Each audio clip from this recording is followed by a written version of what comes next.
जी नाज़रीन अस्सलाम वालेकुम, मैं हूं आपका मेज़बान अदनान हैदर और बहुत बहुत मुबारक हो आपको। क्योंकि जैसे ही मैं टीवी स्क्रीन से ऑफ हो जाऊंगा तो थोड़ी देर बाद पेट्रोल और डीज़ल की कीमतें फिर बढ़ जाएंगी और हम आदी हो चुके हैं। इमरान खान साहब की नए पाकिस्तान में हमें जो नई आदत डली है वो ये है कि जितनी मर्जी महंगाई हो जाए हमने उसको बर्दाश्त करना है।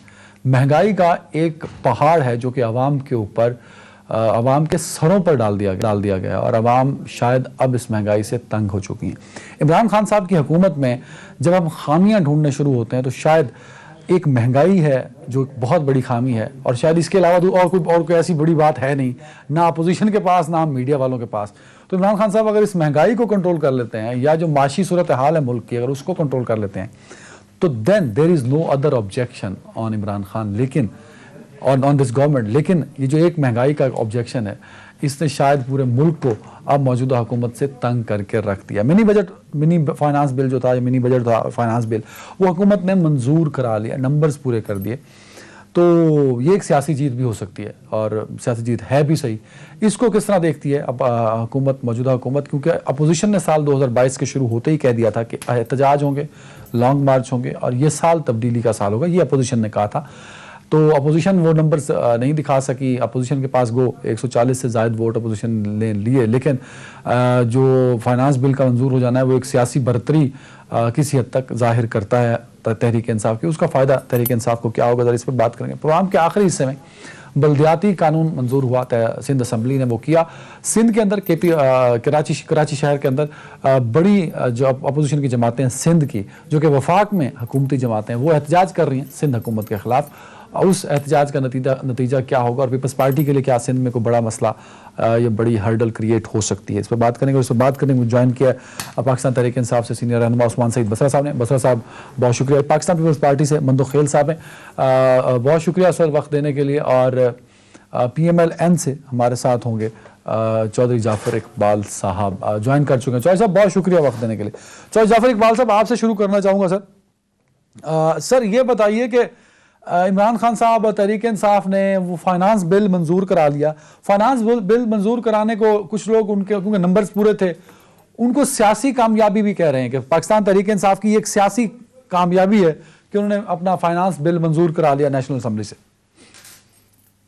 बहुत शुक्रिया।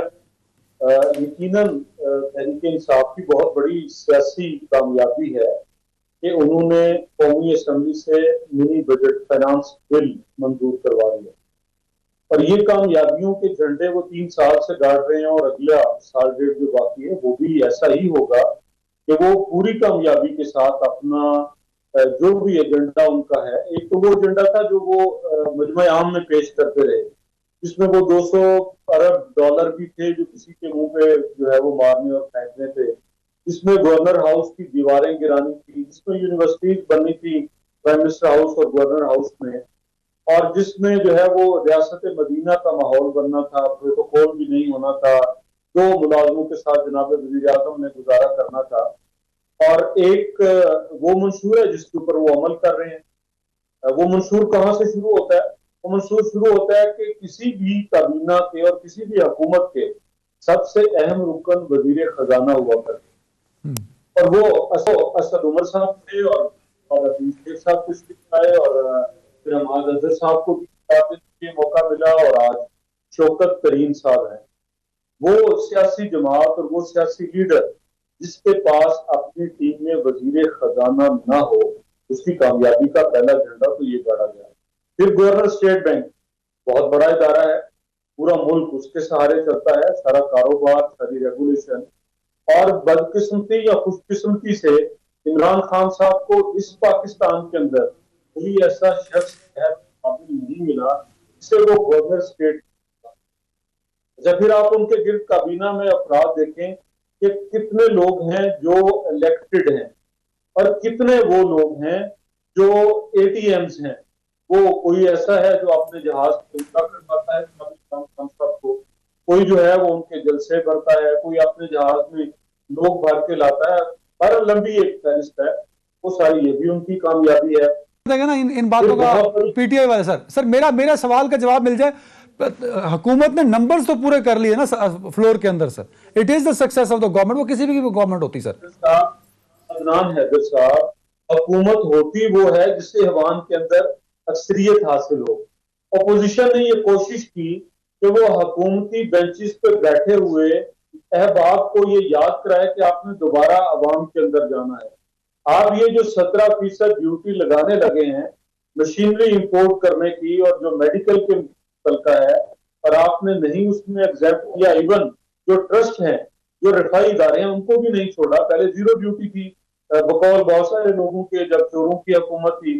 अब नेक लोग हैं, पारसा हैं, दर्द दिल रखने वाले हैं, कुत्ते के आंसू भी देख लेते हैं, बिल्ली की भूख भी पहचानते हैं, लेकिन अगर नहीं पहचान पाते वो मेरी और आपकी मजबूरी और जरूरत नहीं पहचान पाते। बिल्कुल ठीक है चौधरी साहब, तो मैं अगर इस डिटेल पे आते हैं, इस पे मैं रिस्पांस ले लूं उसके बाद।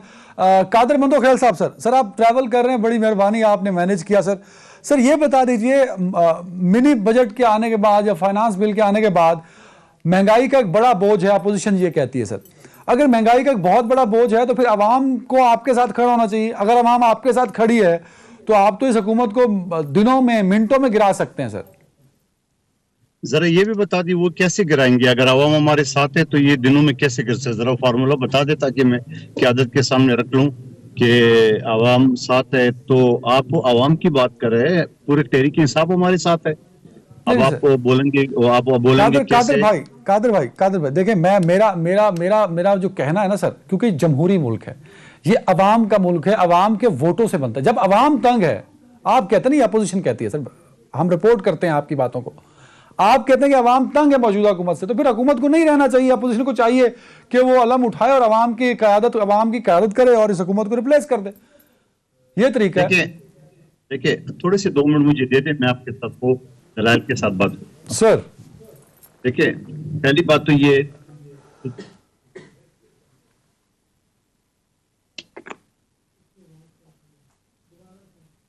कादर साहब जी, पहली बात तो ये है जी कि पीपल्स पार्टी एक जमहूरी पार्टी है। ना तो हम सुप्रीम कोर्ट तलवार लटकाने की हमारा कोई इरादा है, ना पुलिस अफसरान को थप्पड़ मारने का है, ना पीटीवी पे हमला करने का है, ना मोदी के लोगों को तरगीब देने का है। हमारा एक सीधा साधा जमहूरी तरीका है कि हम असम्बली के बाहर, असम्बली के अंदर एहतजाज करें, और वोट ऑफ नो कॉन्फिडेंस जो एक आइन का हिस्सा है उसके तहत हमारा प्रोग्राम है कि हम इस हुकूमत को हटा सके। इसके अलावा कोई चौथा तरीका आपके पास है तो आप मुझे जरूर बताएं, मैं अपनी क़यादत के सामने। कॉन्फिडेंस के जरिए कैसे हटाएंगे सर? नंबर तो तहरीक इंसाफ के पास है। देखिए नंबर, चलो फिर दोबारा मैं आपको समझाने की कोशिश करता हूँ। अब कल के दिन में, जुमे के दिन, कौमी असम्बली में पीटीआई के एमएनए नूर आलम खान साहब की स्पीच तमाम मीडिया ने दिखाई। मैं आप दोहरा दूं, सीधा बात है। उन्होंने ये बोला कि मैं जो पीछे बैठा हूं या मुझ समेत जो पीछे लोग बैठे हुए, ये भी इसी तरह एमएनए जो आगे बैठे हुए। और फिर इसने आगे वाली लाइन की तरफ इशारा किया कि पहले 3 लाइन का नाम एसीएल में डाल दे, जिसमें प्राइम मिनिस्टर भी बैठता है, जिसमें सारे वजीर बैठते हैं, और यकीनन अपोजिशन की तरफ भी उसका इशारा था कि ये आगे 3 लाइन में इनका नाम एसीएल में डाल दो, पाकिस्तान ठीक हो जाएगा। फिर उसके साथ साथ उसने ये बोला क्या पाकिस्तान में 4 जिले हैं, यानी जिनका यानी एक सवाबी है जो स्पीकर का हल्का है, एक स्वात है जो मुराद का हल्का है, एक कुशहरा है जो परेश खटक का हल्का है, एक मियांवाली है जो इमरान याजिद का हल्का है। इन 4 का बाकायदा असेंबली में नाम लिया। अच्छा मैं सुना देता हूं कादर साहब, आपने फरमाइश की था कि उस्मान बजरा साहब रिस्पांस भी की, जो कादर साहब कह रहे हैं, नूर आलम खान साहब ने जो कहा कल असेंबली में, सुनाएं। गुनाहगार ये 3 रोज ही हैं, जो पाकिस्तान को जो भी हुआ है ये 3 रोज ही होते हैं, हम पीछे वाले नहीं हैं। लेकिन सर हमारे लोगों का क्या गुनाह है? क्या आप ये बड़ी बड़ी कॉन्वॉय भी बंद कर लेंगे? आप गरीब बंदे पे तो आप लोड डाल रहे हैं। जरा अपने बीएमडब्ल्यूज और वो लैंड क्रूजर से भी नीचे तो उतरे ना। वहां पे तो आप लैंड क्रूजर और बीएमडब्ल्यूज और हवाई जहाजों में फिर रहे हैं, तो उससे जरा नीचे उतरे। आप गरीब पे खाली बोझ ना डालें, उनके लिए आटा और घी और दूध और वो ना करें। और ये 3 रोज जितने भी हैं, मैं आपको बताऊं सर, इन सब के ईसीएल में नाम डाल लें, आप इंशाल्लाह पाकिस्तान ठीक हो जाएगा सर। शुक्रिया जी कादर भाई, मैंने कहा चलो इंडोर्समेंट हो जाए। सर आप सही कह रहे हैं, you are very right sir. अब आप तो सामने आ गई, अब आप आइए, अब आप आइए आवाम की तरफ। क्या 6 महीने पहले जो बलदियाती इलेक्शन हुआ था कंटोनमेंट का, पेशावर कंटोनमेंट के 5 सीटों में से पीटीआई ने 1 सीट ली है, पीपल्स पार्टी ने 2 सीटें ली है, ठीक है। उससे थोड़ा सा आगे चले जाए, कराची में जहां क्लिफ्टन कंटोनमेंट बोर्ड, जहां सदर पाकिस्तान, गवर्नर सिंध और इनके वफाकी उजरा, सेनेटर समेत 19 रहनुमा हैं, वहां 10 सीटों में पीपल्स पार्टी ने 4 उठा लिए, पीटीआई ने 2 उठा लिए। ये हो गया दूसरा मिसाल। तीसरा मिसाल, मेरे इलेक्शन में अभी एग्जैक्ट 7 महीने पहले पीपल्स पार्टी ने पहले नंबर पे आ गई, पीटीआई 6ठे नंबर पे आ गई, उसको भी आगे छोड़िए। और अभी पिछले महीने जो पुख्तनख्वा में साउथ जोन जो पूरे पाकिस्तान में मजबूत गढ़ है तहरीक इंसाफ का, वहां पेशावर में पीपल्स पार्टी पूरे पीडीएफ की जो जमातों का एक एहतियात था, पीपल्स पार्टी सिर्फ 11,000 वोट से कम थी वहां पे, यानी 45,000 वोट पीपल्स पार्टी ने अकेले पार्टी में लिए। यानी पीडीएम की तमाम जमातें हमसे 11,000 से ऊपर थे, पीटीआई जिनके 8-9 साल से हुकूमत थी उनको भी, और पीपल्स पार्टी ने 45,000 वोट लिए। कादिर भाई, शो 40 मिनट का था, आपने सारी 4 सीट अभी बता दी है। वैसे मैं रिस्पांस ले लूं। चलो उस्मान सईद बजरा साहब, सवाल पूछूंगा ना तो ज्यादती हो जाएगी, क्योंकि चौधरी जाफर इकबाल साहब ने, कादिर मंदो खेल साहब ने जो बातें की हैं, मतलब उसको अगर मतलब मुझे तो लगता है काफ़ी हद तक कुछ बातें इंडोर्स्ड हैं। सबूत के तौर पे तो मैंने उनको चला भी दिया, नूर आलम खान साहब को। बिस्मिल्लाहिर्रहमानिर्रहीम। बहुत शुक्रिया आपका अदनान भाई। सबसे पहले तो मैं बड़ी मुअद्दबाना किस्म की कुछ गुजारिशात हैं जो चौधरी साहब की खिदमत में करना चाहता हूँ। चौधरी साहब हमेशा बड़ी अच्छी और गुफ्तगू करते हैं, नपी तुली गुफ्तगू करते हैं, लेकिन क्योंकि अब पाकिस्तान तहरीक इंसाफ कौन सा टीटियाँ लगाने में मुलव्वस है तो हम पे तो कुछ कह नहीं सकते। हमारा वज़ीर आज़म के बच्चे को कारोबार तो कर नहीं रहे, लिहाजा वो भी बात नहीं है। ना हमारे वज़ीर आज़म का पनामा, ना कोई अकामा, ना कोई इस तरह की बात, ना कोई टीटियाँ, ना कोई मुश्ताक चीनी, कोई चीज़ तो है नहीं, ना कोई सईद सूदी है। अब ये बाकी आए बाएँ शाएँ की बातें हैं कि मसाला कम है हुकूमत में, कुछ चाट नहीं आ रही, कोई मज़ा नहीं आ रहा, कोई मीठा कम है। इसके अलावा बड़ा मामला तो कोई नहीं जो इनकी हुकूमत में दरपेश था। ये अपनी 5 साल के अंदर सिर्फ यही टीवी पे बैठ कहते रहे हम चोर नहीं हैं, नवाज शरीफ ने चोरी नहीं की, उसके बच्चों का कतरी खत देख लें, ये फलाना ट्रस्ट डीड देख रहे हैं। तो अल्हम्दुलिल्लाह आज मेरा वज़ीर आज़म इससे ऊपर खड़ा हुआ है। दूसरी बात, इन्होंने कहा कि इमरान खान ने जो आने से पहले वादे किए थे, इमरान खान बड़ा आदमी है, उसने बड़े वादे किए थे।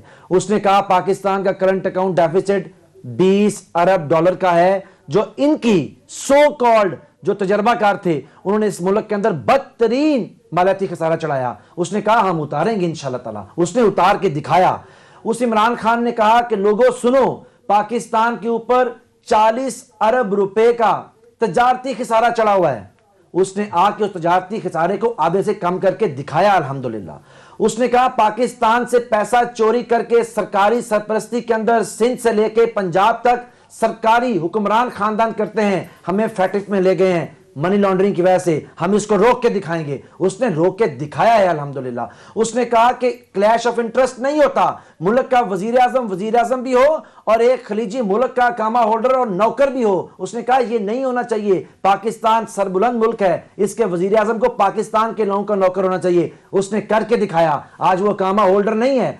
उसने पाकिस्तान की सबसे अहम फॉरेन मिनिस्ट्री थी जो नवाज शरीफ ने नहीं लगाई जानबूझ के, ताकि अजीत डोवल, सर सुनिए, सरताज अजीज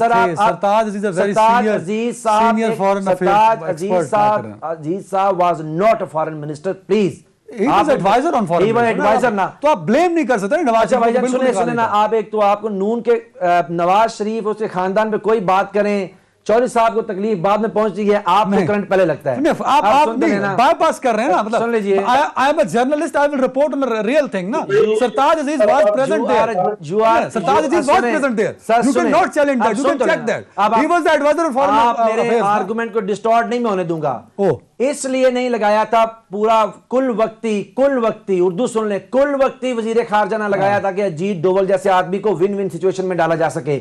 मेरे वजीर आजम अजीत डोवल की इलेक्शन लड़ रहे हैं, सुन तो लेना, अजीत डोवल जो नेशनल एडवाइजर था उनका, जिसको बगैर वीजे के नवाज शरीफ ने अपने घर बुलाया था, जो कश्मीरियों का कातिल था, जो गुजरात के अंदर मुसलमानों के कत्ल का, इमरान खान मोदी से मिलने गए, मैं अजीत डोवल की बात कर रहा हूं, मोदी से रिक्वेस्ट की गई कि इमरान खान साहब तरीके से मिलना चाहते हैं। मोदी से मिलना गुनाह नहीं है, क्योंकि वो वजीर आजम है एक मुल्क का, अजीत डोवल को अपने घर, एक कातिल को बुलाना। लेकिन आप डिस्टॉर्ट ना करें मेरी बात को। इमरान खान ने वादे क्या किए थे? इमरान खान ने कहा कि जब मैं इस मुल्क के अंदर आऊंगा, मैं 2 नहीं 1 पाकिस्तान आपके सामने खड़ा करूंगा।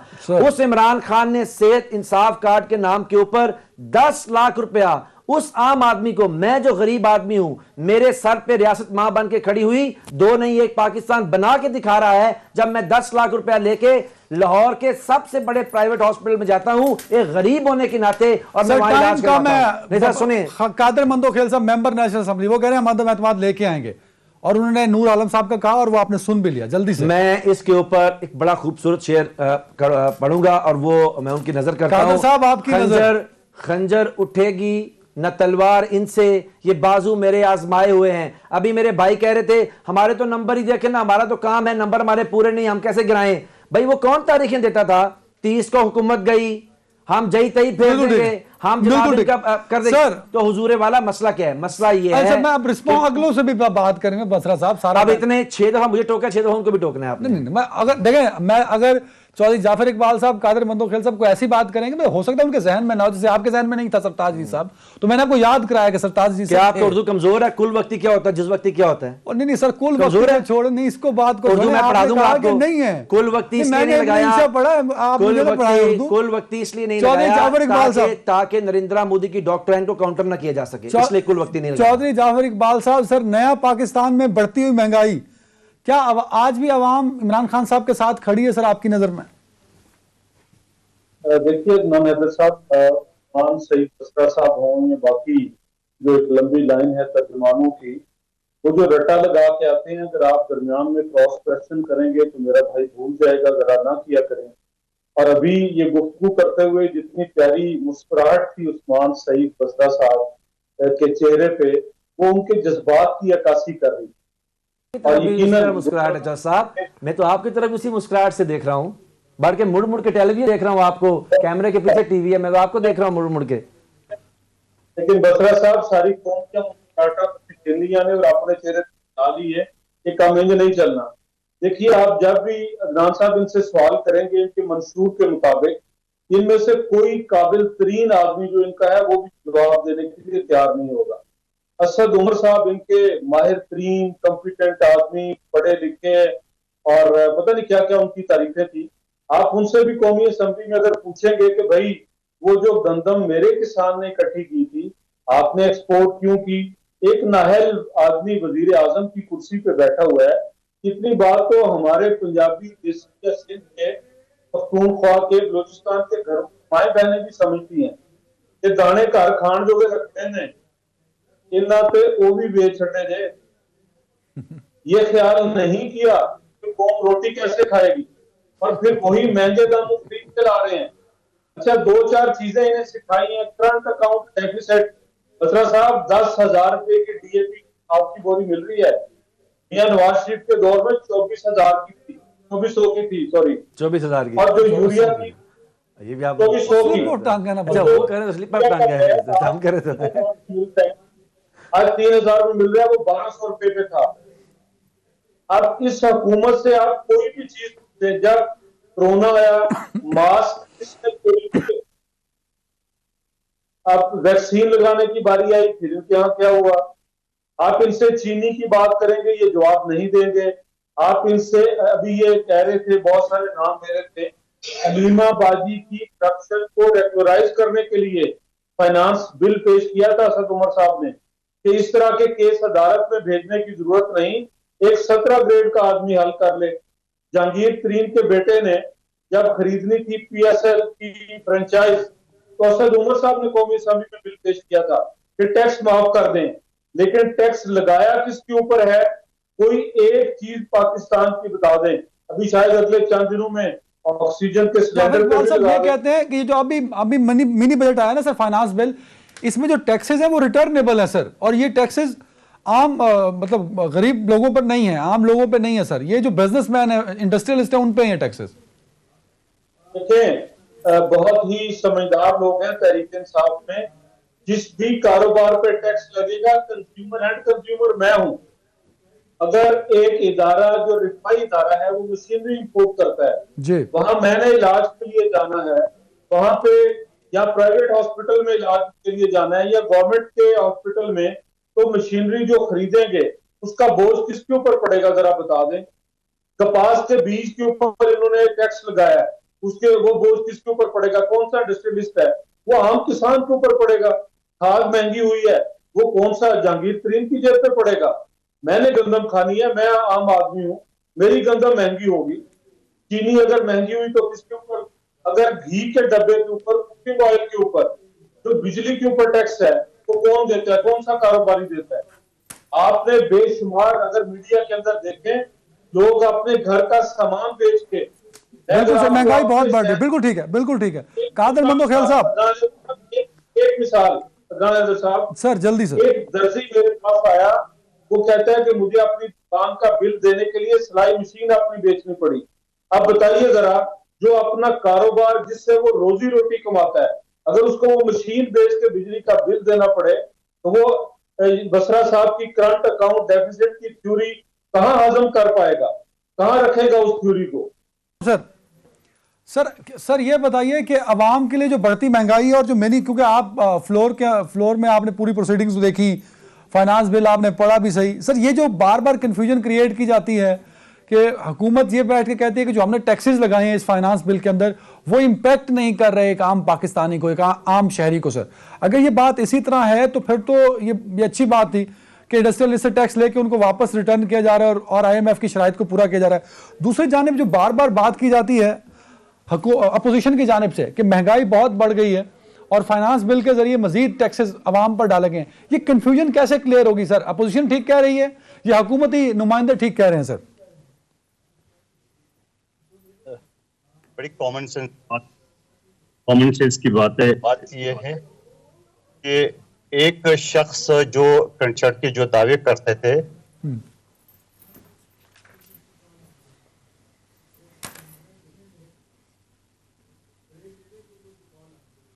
कादिर साहब की शायद आवाज कट रही, मैं जरा ब्रेक ले रहा हूँ नाज़रीन। ब्रेक पे जाने से पहले बताता चलूं कि पेट्रोल 3 रुपए लीटर महंगा कर दिया।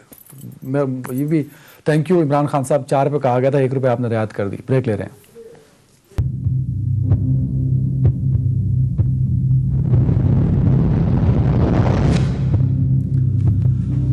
Welcome back. कादिर मंदोखेल साहब साथ हैं भाई हमारे।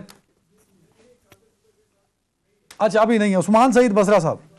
सर आप पहले वो जो नूर आलम खान साहब की बात थी और अहमद जवाद साहब ने भी की, आपकी पार्टी के अपने लोग ही आपसे खाइफ हैं, आपसे नाराज हैं, आपसे जो परवेज खटक साहब और प्राइम मिनिस्टर का भी मुकालमा हुआ था, तो वो भी एक सॉफ्ट मैसेज तो नहीं जा रहा, सबकी तरफ यही जा रहा है कि there are huge differences between. अच्छा नाम इसको समझने की जरूरत है कि पाकिस्तान की सियासत में तहरीक इंसाफ और पाकिस्तान की सियासत में इमरान खान, अच्छा ये क्योंकि पहले थे ही नहीं, ये सही मानों में एक सियासी जमहूरी सियासी पार्टी पाकिस्तान में तो पहले तो थे ही नहीं।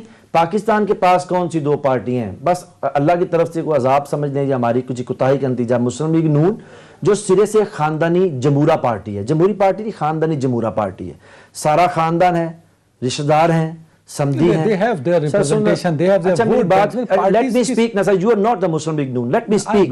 नहीं आपको मसला क्या है, आप मेरी बात तो सुने ना। not the Muslim। अच्छा उसमें देखिए मेरा कहना ये होता है कि कभी भी किसी पार्टी का मैं तहरीक इंसाफ को बुरा नहीं कहता। भाई वजीर आजम है, छोटा भाई वजीर आला है, उसका बेटा डिफेक्टो वजीर आला है, उसकी बेटी 100 अरब के मामले में बैठी हुई है। मतलब क्योंकि बताए ना कि कौन था, ये खानदानी जमहूरा पार्टी नहीं है। आगे आप इस बात को डिस्टॉर्ट ना करें ना जी, आगे आ जाए।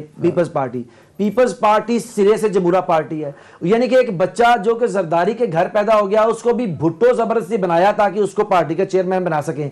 तो ये तो है खानदानी लिमिटेड जमहूरा पार्टीज। एक मुल्क के अंदर पार्टी अब अल्हम्दुलिल्लाह उभरी है और भी लोग इस तरह की पार्टियां लेके आएंगे जो सही मानों में जमहूरी पार्टी हैं, जहां बात करना, इख्तिलाफ राय रखना, अपनी राय का इजहार करना जुर्म नहीं है, जहां पे वजीर आजम। अच्छा इतनी जमहूरियत है ना सर, सुने नूर आलम खान को शहबाज गिल की जगह दे दें।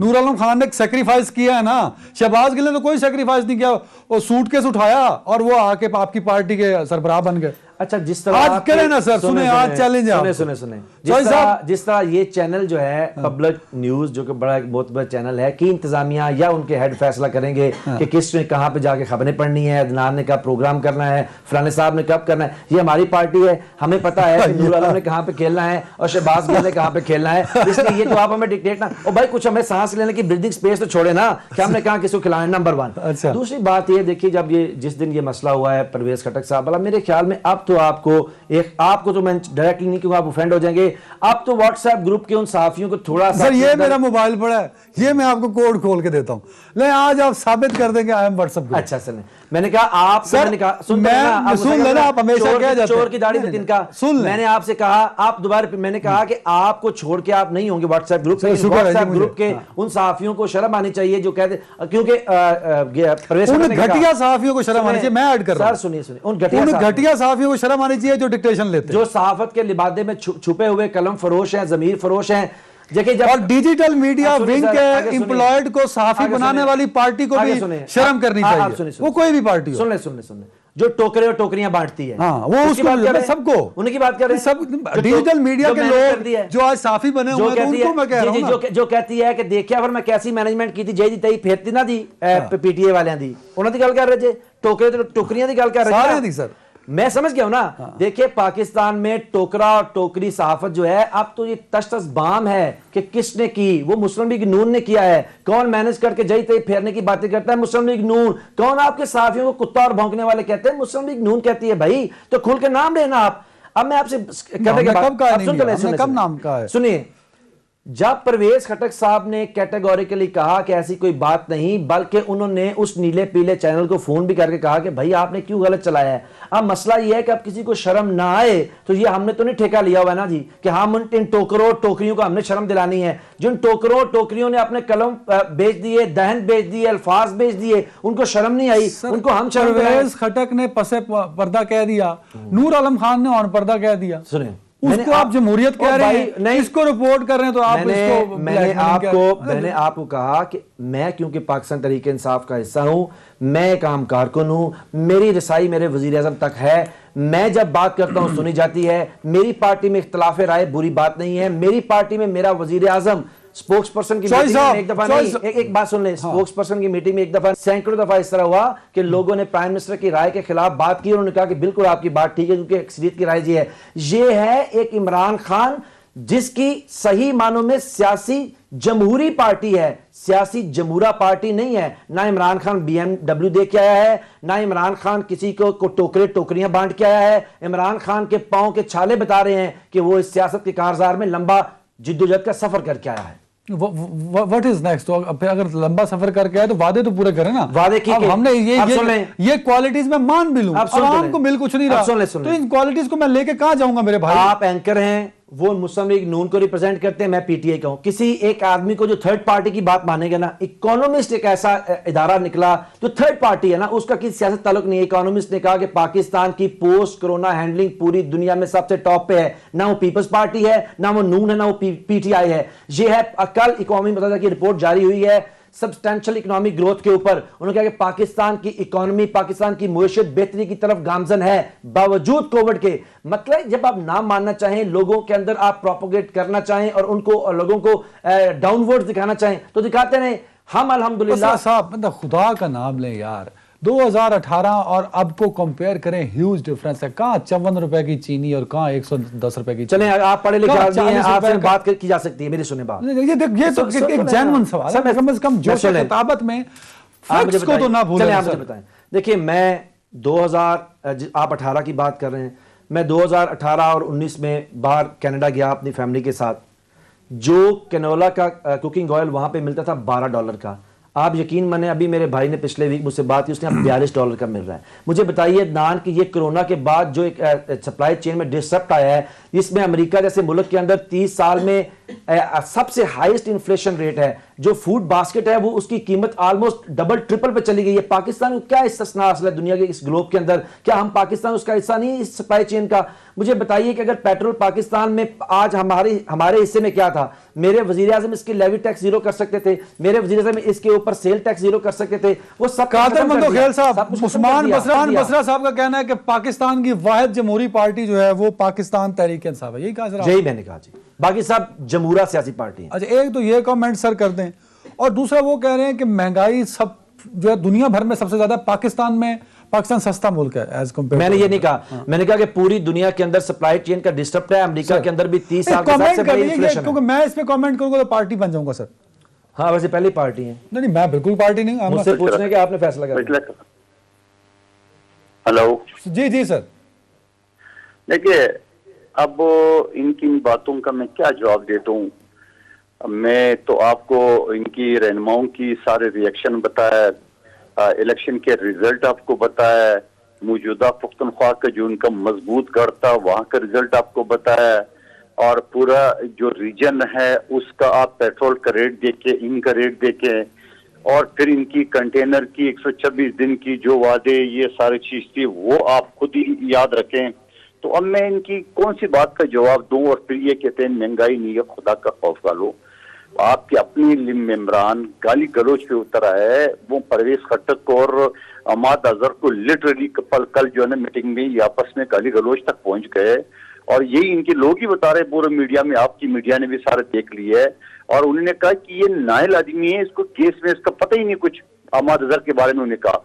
और फिर ये मुख्तलिफ टॉक शो में इनके रिमार्क, कल अली मोहम्मद खान साहब मेरे साथ बैठे हुए थे चैनल पे, वो तो ये कह रहे नहीं, वो असल में परवेज वो अहमद अजहर को और प्रोजेक्ट ला रहे थे तो उसको मुखालफत की। भाई जब मीटिंग थी वो तो मिनी बजट के हवाले से थी। बहरहाल हर बात में ये फंसते रहते थे। और फिर उसके बाद में एक सवाल इनके सामने मेरे ये तहरीक इंसाफ के छोटे भाई से रखने को, पूरे पाकिस्तान कंपनियां हर चीज गरीब होते जा रहे, वज़ीर आज़म अमीर हो रहे। वो भाई पहले 2 लाख टैक्स देते थे, अब वो 98 लाख रुपए टैक्स दे रहे। भाई ये एकदम पैसे कहाँ से आ गए? मैं वो बातें नहीं कर रहा हूँ जो इनकी बहनों के अकाउंट से पैसे निकल गए, सिलाई मशीन, वो बातें तो हो गई है। और फिर ये जो बातें कर रहे कि हमारा फलान नहीं हो, मेरे भाई मैं एक छोटा सा सुप्रीम कोर्ट का वकील हूँ।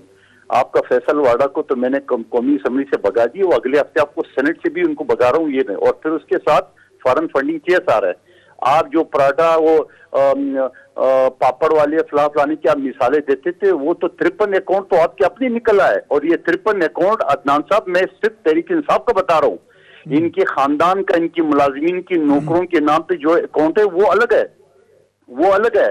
अब इनके दास्तानें तो आसमान से आ रही है। और खुद इमरान खान साहब मैं आपको रिकॉर्ड बता रहा हूँ कि अभी 2-4 साल पहले आप लोगों ने भी सब मीडिया रिपोर्ट की, दुबई की कंपनी में 4 करोड़ रुपए सूद पे लगाए, जो कि कंपनी खा गए।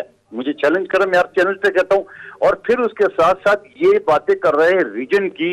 आपको याद होगा पीपल्स पार्टी के दौर में आलमी मंडी में पेट्रोल थी $147 फी बैरल, और हम पाकिस्तानी आवाम को दे रहे थे 106 रुपए में। आज पाकिस्तान आलमी मंडी में पेट्रोल 70 के लगभग चल रहा है, और ये हमें 147 पे दे रहा है। आज की रेट 147 चल रहा है। तुम्हें आप मुझे एक बात बताए कि महंगाई का आपके सामने 100-200% आपकी दवाइयों का हम बात कर रहे हैं 3 रुपए। नहीं, एक अब मैं चीज ये बताऊं, छोड़े मेरी बातों का, मैं आपके सामने झूठ बोल रहा हूं। आप कैमरा लेके अब जरा अपना चैनल से बाहर उतर के किसी भी दुकान वाले, किसी भी रोड पे चलते शख्स से पूछो, आपको बताएंगे।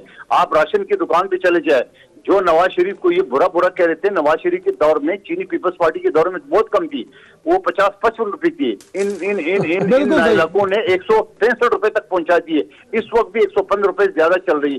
कौन सी बात का मिसाल दो? अच्छा, फिर ये मिनी बजट की जो बात की, आखिरी बात कर रहा हूँ, फिर ये मिनी बजट की जो बात कर रहा है कि भाई मिनी बजट की हम आवाम को, भाई अगर आपने आवाम को रिलीफ देना तो इससे मिनी बजट को लाने का क्या मकसद था? एग्जैक्ट कौमी असम्बली के फ्लोर पे जब मिनी बजट आ रहा था 24 घंटे पहले हमने सवाल उठाए, डिप्टी स्पीकर उस वक्त चेयर कर रहे थे, उसने वाले कोई नहीं है। 24 घंटे के बाद ये मिनी बजट आ गया। आज इनका वजीर खजाना जो जिस पीपल्स पार्टी को ये गलत अल्फाज में नवाजते थे, यही हमारा वजीर खजाना था। यानी हमारे दौर में था तो ये बुरा था, इनके दौर में था तो दूसरी दुलाव आ गया। और फिर यही वजीर खजाना जब ये मुशीर खजाना से 1 महीना पहले जिनके पिछले वजीर खजाना यानी हफीज शेख जो हमारे दौर का था, कह रहे हैं कि भाई ये पूरा मईशत को डबो लिया, जब ये वजीर खजाना मुशीर खजाना बन गए तो मैशत जो है ना वो वाह करेगी। वाह करना, बिल्कुल सही। अच्छा, मैं रिस्पॉन्स पाकिस्तानी अवाम को आप इन सारी बातों से गुमराह नहीं कर सकते। एक आम आदमी जब राशन की दुकान पे जाएगा तो उनको रेट का, चीनी का, चीनी वगैरह सब कर। अच्छा कादिर भाई, रिस्पॉन्स ले लूं सर। अच्छा, रिस्पॉन्स के साथ मेरा सवाल भी ले लें सर। ये बात बिल्कुल दुरुस्त है, लेना तो आपने वोट ही है ना बसरा साहब, अवाम से कैसे वोट लेंगे? अवाम आपसे नाला हो चुकी है सर। अच्छा, सबसे पहले तो मैं, अगर आप मंदोखेल साहब मुझे इजाज़त दें तो मैं इनसे एक सवाल कर लूँ, अगर उसका ये हाँ या ना में जवाब दे देंगे तो। मंदोखेल साहब, मैं जिसारत कर सकता हूँ आपसे सवाल करने की? मंदोखेल साहब बिल्कुल प्लीज। अच्छा मंदोखेल साहब, सर मुझे, आप क्योंकि वकील हैं और मैं भी छोटा सा एक वकील हूँ, आपका मतलब पेटी भाई हूँ, क्या आप मुझे कैटेगोरिकली बता सकते हैं कि कराची के अंदर 10 किलो आटे की कीमत क्या है थैले की? नहीं, अब मुझे एक बात बताओ। अब देखिए ना मंदोखेल साहब, नहीं देखिए ना, अलफ लैलवी दास्तान तो नहीं सुनाएंगे ना मंदोखेल साहब? अलफ लैलवी दास्तान अगर आप सुनाएंगे तो मैं नहीं सुनूंगा। मैंने तो आपसे ये सवाल किया ताकि आप उनके पढ़े लिखे आदमी हैं तो आप मुझे जवाब दे देंगे। अगर आप मुझे कराची में कीमत बता, 10 किलो आटे की कीमत क्या है? 55 रुपए मेरा। 10 किलो आटे की कीमत कराची में क्या है? 10 किलो आटे की कीमत क्या है? 20 किलो का थैला कितने का है? चले 20 किलो का थैला कितने का बता। मैं आपको किलो के हिसाब से जरूर 55 किलो आप मुझसे ले लीजिए। आज भी कराची 50 रुपए का हो गया। सुने सर, सुने मैं मंदोखेल साहब को, क्योंकि पढ़े लिखे आदमी हैं, मेरे साथ बड़ा पुराना टीवी बैठा करते थे, तो आज मैंने नहीं अलफ लैलवी दास्तान नहीं सुनेंगे ना जी। मैं आपकी अलफ लैलवी दास्तान तो नहीं सुनूंगा मंदोखेल साहब। कराची के अंदर सुन लो क्या कह रहे हैं आपने? सवाल ले लेना, सवाल का जवाब में पूरी दास्तान सुना ना, मैं बताता हूँ आपको। कराची के अंदर 20 आप सवाल पूछा, जवाब प्राइस देना, प्राइस बताएं, जवाब सुने बताएं। 1000 है, 1100 है, 1200 है, 1300 है। खामोशी हो गई पे चढ़ के जो आपने आवाम को गुमराह किया है। साहब मुझे बताएं 1100 का है, 1200 का है कि 1300 का? चाइना का वो तो झूठा निकला। पूछे ना जी, वो तो 1100 का है, 20 किलो का आटा का थैला 1200 का है, 1300 का है। आप मुझे सवाल नहीं करें, आप एंकर के सवाल का जवाब दे देना। तो आपने खुद ही कहा सवाल कर रहे हैं। सवाल के पहले उसका जवाब दो आप। अच्छा चलो सर, बसरा साहब अपन रिस्पॉन्स तो कर देना सर। आप मैं मैं कह रहा था सर 1100 रुपए का। मैं आपको ये पता नहीं है, कराची के अंदर इस टाइम चल रहा है 20 किलो आटे का थैला 1350 रुपए के अंदर। आप मुझे बताइए कि कौन सा चमत्कार है कराची के आटे के अंदर, कौन सा सोना घोल के ये दे रही है पीपल्स पार्टी की हुकूमत? चूहे खाई गंदम, जो हमारी जो आखिरी जो तहसील है सादकाबाद की बॉर्डर के ऊपर 920 रुपए का है, 920 रुपए का सादकाबाद के अंदर है, पंजाब के अंदर अस्पताल बना है। और भाईजान है, इनको चुप कराए ना। अब ये तो कोई तरीका नहीं है। कादर साहब ये कोई तरीका नहीं है। कादर साहब मैं आपका पूरा लोगों के सामने आपको खड़ा करूंगा। कादर साहब, आप पंजाब के अंदर 20 किलो आटे का तोड़ा यार, इस लड़ाई तरीका तुमने। मैं आपको टाइम दे रहा हूँ सर, पहले इनसे रिस्पॉन्स ले लो ना सर। अच्छा, ये सब लोग सुने ये अदनान के प्रोग्राम के तवज्जुह से कि पीपल्स पार्टी की हुकूमत जो पिछले 14 साल से अंदर बला शिरकत गैर सिंध के अंदर हुकूमत है, रोज आके तबर्रा करते हैं जी मरकज की हुकूमत के ऊपर। कराची के अंदर 1350 का 20 किलो आटा बेच रहे हैं, हम पंजाब के अंदर 920 का बेच रहे हैं। ओ भाई, आपकी गंदम चूहे खा जाते हैं, आपको एड्स का इलाज नहीं वहां पे करते हैं, आपकी कोर्ट कहती है आप वहां पे सिरे से हुकूमत नहीं है। अच्छा बसरा साहब, ये जवाब था। चलो मैंने सुने, ये जवाब था, it was not the answer. आपने मेरे सवाल का जवाब मेरे सुन लेना जी। ये देखिए तरीका नहीं ना, मैं अपनी मर्जी पे बोलूंगा, आप मुझे डिक्टेट तो नहीं कर सकते। मैंने आपकी मर्जी से, आपकी इजाजत से मैंने मंजूर कादर मंडोखेल सवाल पूछा, आपकी इजाजत से पूछा, आपकी मैंने इजाजत से पूछा और आप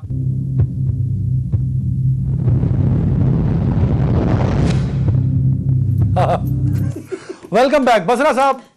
मैं मंदोखेल साहब को रिक्वेस्ट करूंगा सर, अब जरा हम इससे रिस्पांस ले लें बसरा साहब से, फिर मैं आपकी तरफ आता हूं डिटेल में। बसरा साहब। अच्छा, मैंने तो सिर्फ ये कहा कि मंदोखेल साहब को चाहिए कि पीपल्स पार्टी को पूछ के बताएं अपनी सूबाई हुकूमत से कि वो कौन सी जादूगरी है कि पंजाब की सरहद के ऊपर आटा 20 किलो का 920 रुपए में बिक रहा है और कराची के अंदर 1375 रुपए में बिक रहा है। भाई, हम पूछना चाहते हैं कि सिंध के लोग are they the son of lesser God?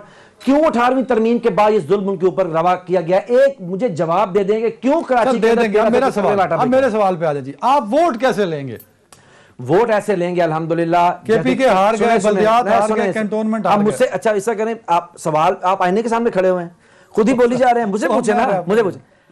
हम इमरान खान जो सादिक और अमीन और पाकिस्तान की तारीख का बुलंद तरीन वजीर आजम है को लोग वोट देंगे जिस तरह कश्मीर में दिया।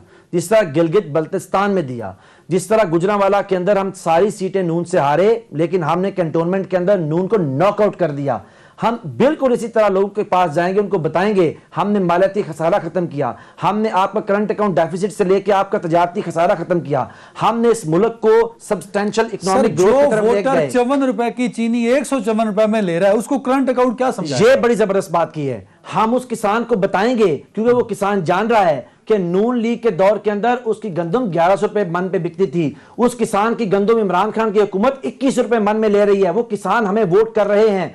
किसान को जब हम बताएंगे और वो जान रहा है कि सुने इमरान खान 120 रुपए गन्ना मन पे था मुस्लिम लीग नून की हुकूमत के अंदर, इमरान खान की हुकूमत 310 रुपए दे के अपने किसान के साथ मुआशी और माली तौर पे तहफ़्फ़ुज़ दे खड़ी है। वो वोट देगा, फैसलाबाद के लोग वोट देंगे जिनकी सारी इंडस्ट्री चल पड़ी। मंदोखेल साहब आपके लिए एग्जांपल है, आपने ये हल्का जीता था, आपका एक वफाकी वजीर वहां से एमएनए था और वो वफाकी वजीर जिसका बड़ा असर रसूख है आपकी पार्टी में, उसको मंदोखेल साहब एक आम पार्टी वर्कर है। He is not a big leader, he is not a millionaire. मैं इनको जाती तौर पे जानता हूं। एक आम पार्टी वर्कर ने आपके एक पूरे समझे पिलर को, थंब को गिरा दिया, तो ये बहुत बड़ी एग्जांपल है पीटीआई के लिए। सर देखिए, पाकिस्तान तहरीक इंसाफ एक वाहिद इस टाइम सियासी जमात है जो पूरे पाकिस्तान की सियासी जमात है। हम सिर्फ कराची और सिर्फ पेशावर का तकाबुल नहीं कर सकते। मैं मंदोखेल साहब को आज की घड़ी से 24 घंटे दूंगा या आपको टेक्स्ट पे जवाब दे दें। ये बताएं डस्का के अंदर का कैंडिडेट कौन था,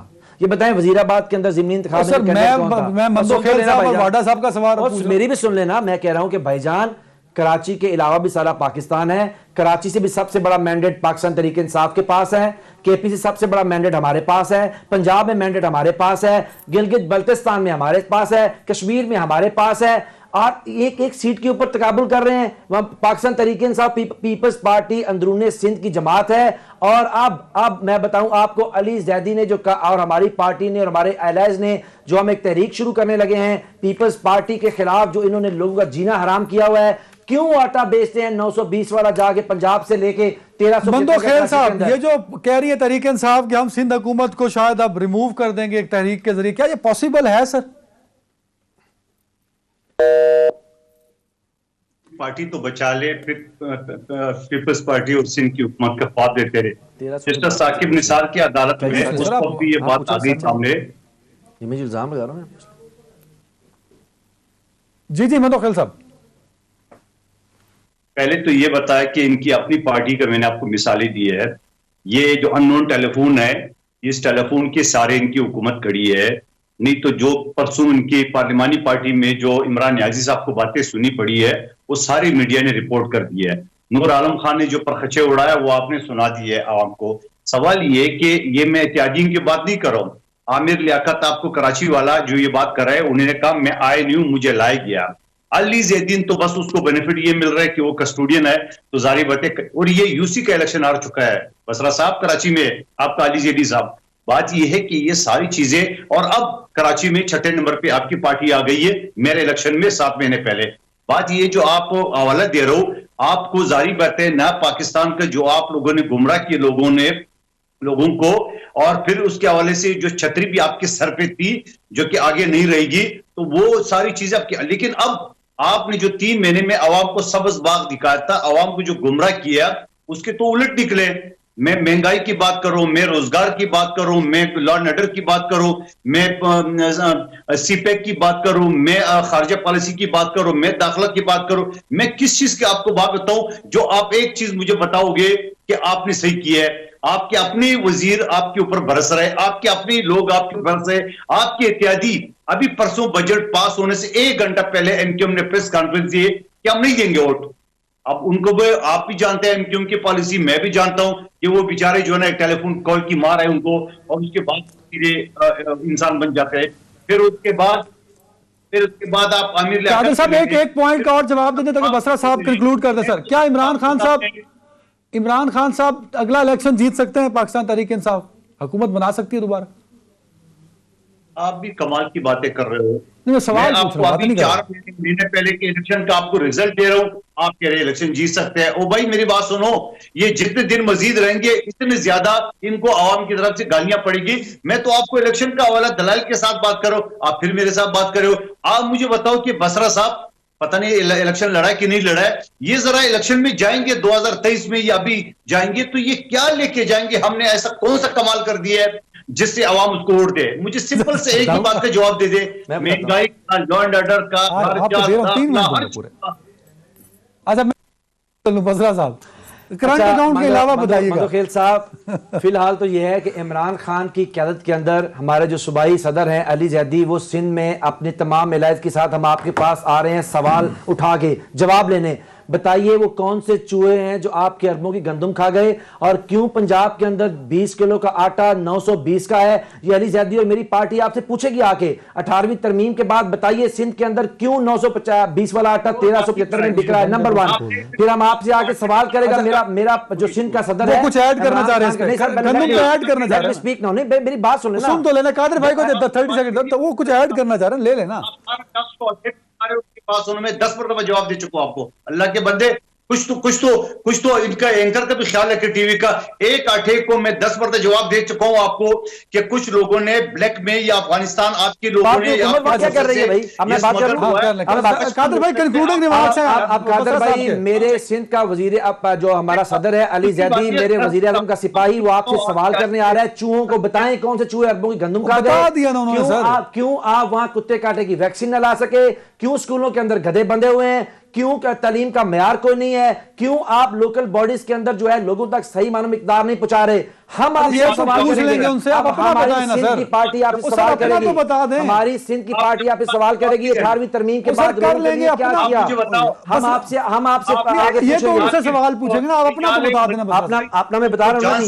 सबसे पहले हम लोगों के पास ये बताएंगे जाके कि हमने सिंध के अंदर कायम एक सिंध जो राज है पीपल्स पार्टी का, उससे सिंध के लोगों को बचाया, उससे छुड़वाया। मेरा सिंध का सदर, वजीर आजम का सिपाही अली जैदी और उसके साथ हमारी तमाम इत्तेहादी लोग आपसे आके आप गिरबान पकड़ेंगे, सवाल करेंगे क्या नहीं है, क्यों नहीं है जी, क्यों नहीं है। कादिर साहब कुछ ऐड कर रहे हैं। जी कादिर साहब, बात की है आपके चैनल में, जमीर साहब के प्रोग्राम में, इनका अहमद फवाद साहब जो इनका इंफॉर्मेशन सेक्रेटरी मरकजी है, फवाद साहब को छोड़े ना भाईजान, आप मुझे बताएं ना कि गंदम के चूहे खा गए वो कौन से थे। ये अहमद जवाब की बात नहीं अड़े हुए हैं आप, वो डिटेल बता चुके हैं ना। तो ये अहमद जवाब पे अड़े हुए हैं। आप किस तरह क्या कहेंगे वोट लेने के लिए? हम कहेंगे कि किसान की जिंदगी में बेहतरी लाया इमरान खान एज वजीर आजम, जब उसने गंदम की प्राइस 21 रुपए मन की। हम कहेंगे कि हमने गन्ने की एक्सपोर्टिंग प्राइस 310 की। हम कहेंगे कि हमने अपने किसान की मुआशी हालत बेहतर की। हम कहेंगे कि फैसलाबाद की पावर इंडस्ट्री हमने चलाई। हम कहेंगे कि हमने पाकिस्तान की एक्सपोर्ट 27% बढ़ाई। हम कहेंगे हमने पाकिस्तान की 18% रेमिटेंसीज इंक्रीज की। हम कहेंगे पाकिस्तान के अंदर हमने फॉरेन रिजर्व को 9 अरब से ऊपर उठा के ले गए। सुने ना जी, 9 अरब रुपए, चीनी, आटा, घी, पेट्रोल, डीजल सब महंगा है ना बसरा साहब। 9 अरब डॉलर के जो हम ले गए फॉरेन रिजर्व को उठा के 28 के ऊपर, ये मेरे वजीर आजम ने किया। हम उनको लोगों को बताएं। अच्छा 30 सेकंड दे रहा हूं कादिर भाई, 30 सेकंड कादिर साहब। देखिए ये जो बातें कर रहे हैं किसान, अभी 21 तारीख में पूरे पाकिस्तान किसान मार्च हो रहा है। ये कोई इनकी खुशामदी में नहीं है। रोडों पे 9,500 में ब्लैक में इनको यूरिया मिल रही है, जो यूरिया इनको मिल रही थी पिछले इसमें 2400 रुपए के हिसाब से। अब ये बात करें और पीपल्स पार्टी किसानों के साथ मैं लेके दूंगा आपको 1700 रुपए के ऊपर, मैं लेके देता हूँ आपको चैलेंज कर रहा हूँ। नहीं, पंजाब जैसे आटा ब्लैक करके वहां 1300 खत्म हो गया। अपना ख्याल रखिएगा नाजरीन, अल्लाह हाफिज। हाँ जी।